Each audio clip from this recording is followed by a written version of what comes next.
Санаторий «Северное сияние» в Крыму увеличит количество отдыхающих из Коми по путевкам «Мать и дитя».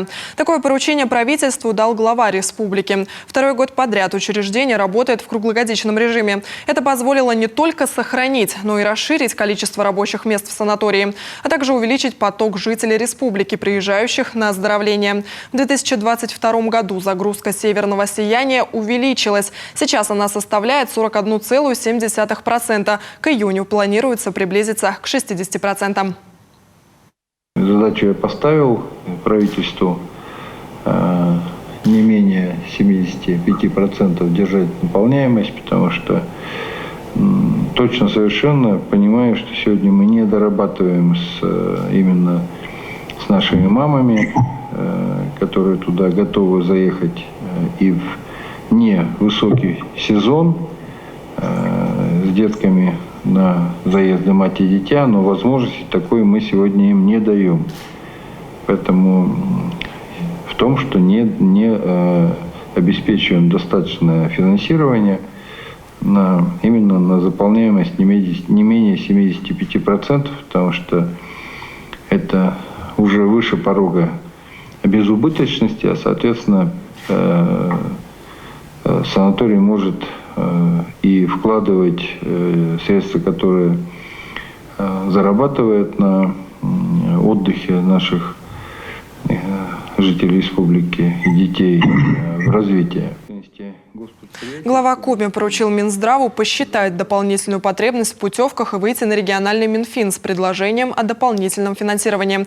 Одно же из достижений прошлого года – открытие на базе «Северного сияния» филиала санатория «Серегово». По контракту с Министерством здравоохранения Коми здесь работают программы «Мать и дитя» и «Мать и двое детей». Получена лицензия на медицинскую деятельность. И нужно отметить, что в этом вопросе наша республика стала первопроходцем. Ранее в Крыму ни одно из оздоровительных учреждений не получало 2 медицинских лицензий на один объект отдыха и размещения.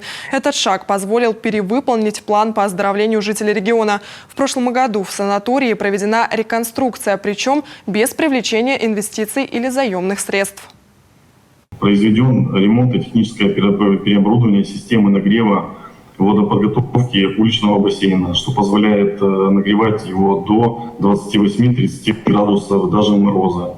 Установлены системы отопления в клубе и столовой. Ранее эти помещения не отапливались, что позволяет нам принимать гостей круглогодично. Также установлена система отопления в отдельно стоящем корпусе литературы. В прошлом это был летний корпус. Позволяет теперь использовать его под загрузку и в зимний период. Приобретен автобус для перевозки сотрудников, что позволяет нам каждый месяц экономить 100 тысяч рублей на аренду автобуса. Была закуплена и новая мебель, техника и оборудование, посуда, отремонтирована часть номеров, благоустроен пляж и прилегающая территория. 2 номера оборудованы для отдыха лиц с ограниченными возможностями здоровья. Глава Коми поручил правительству республики отработать вопрос и железнодорожного, и автобусного сообщения с санаторием, чтобы сделать организованные заезды. А из республиканского бюджета будет выделено дополнительное финансирование на предоставление путевок для участников специальной военной операции.